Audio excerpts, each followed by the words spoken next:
I'm Leslie Cornwell, certified nurse midwife with Midwifery Business Consultation. I wanted to talk about finding your soul purpose. When I do consults, I talk to midwives all over the country. It's very evident when a midwife has found her soul purpose. She's in her Zen state. She's just extremely happy about what she's doing. And then I talk to other midwives that are burnout and exhausted, and they feel this guilt of they have to support their community, but it may not be fitting their identity, their needs, short-term, long-term. And so there's this challenge inside. And so I really want to stress to midwives and birth professionals all over the country that you can make your business, you can make your life however you want to. You can make your practice fit with your identity. It's a learning curve. That's why they stress to do a practice and evolve and adapt. If you join a midwifery team and it doesn't fit your identity, you have to go find another midwifery team, versus with your own business, you can morph and adjust your practice to your needs. So some of the examples I like to give with soul searching is learning who you are on the inside, what makes you happy, learning your strengths, your weaknesses. When you have certain conversations with people or ideas happen, what really makes your heart sing? What makes you want to crawl into a shell if a certain project or a certain issue comes up that you want to avoid and you'd rather do anything else? Adapt your practice to that. So some people don't mind being on birth call, being available, but most people would like to have a team. Most people would like to have a break from birth and separate work life, have vacations, not have that constant adrenaline going on. And so there's different ways to make that happen. Everybody always thinks of just a birth center home birth practice to fill your need of supporting women, but is it not necessarily supporting you and your identity and what type of person you are? So the example I always give, when I've learned myself, I've learned I'm a visionary, I'm a futuristic person, I'm a big thinker about things. And when I would support women during labor, yes, it was amazing, and I was very blessed to be part of those births. But this deeper part of me felt like, am I not fulfilling my purpose of supporting women on a bigger level?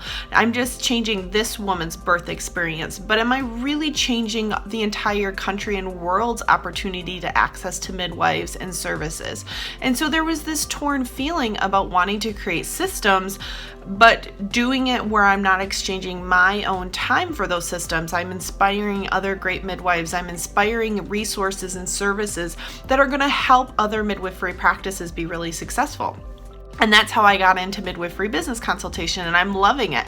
I get to set my own schedule. I get to structure. Being a business owner, you really get to morph and adapt whatever your needs are for your life, for your situation. If I want to take more consults, or the summer's coming up, I want to take a little break on some of the consults, I can use my other revenue streams that I've created with the online courses, the resources, the connecting with great midwives and helping them create great courses. There's so many exciting directions to help provide education and professional development to midwives all over the country.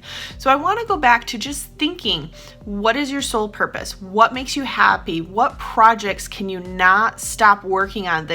You think about them, you dream about them. What type of lifestyle do you want long term? Do you want financial freedom? Do you want to see your entire community know what a midwife is and have access to midwifery services?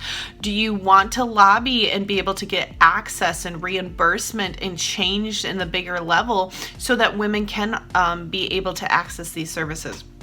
Do you want to be in time more simplified? Your kids are young, you want to be there for them now. Make a more structured clinic practice, and then when they're out of the house, you can rebrand to being more on birth call again. So I want midwives, too many times I hear with burnout and with feeling so cornered that the type of identity and the type of situation to be a midwife that they want to be, quote unquote, doesn't exist. And so I really challenge you as birth professionals, as midwives, make a vision board. take a personality test, learn who you are, do some soul searching about what you love in your life and what would you like to get rid of in time.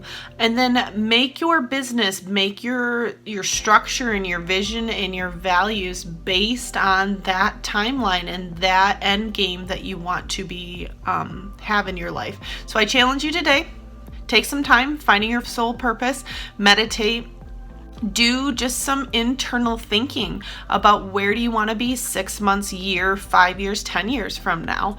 I had my life coach yesterday teach me something very powerful that I put on my board and I keep thinking about often. The number one thing people say when they're on their deathbed passing away is, I wish I would have lived my life on my terms versus what I thought everybody else wanted of me. So I challenge you, think about that quote. Think about your opportunities. Anything is possible. What do you want out of your life?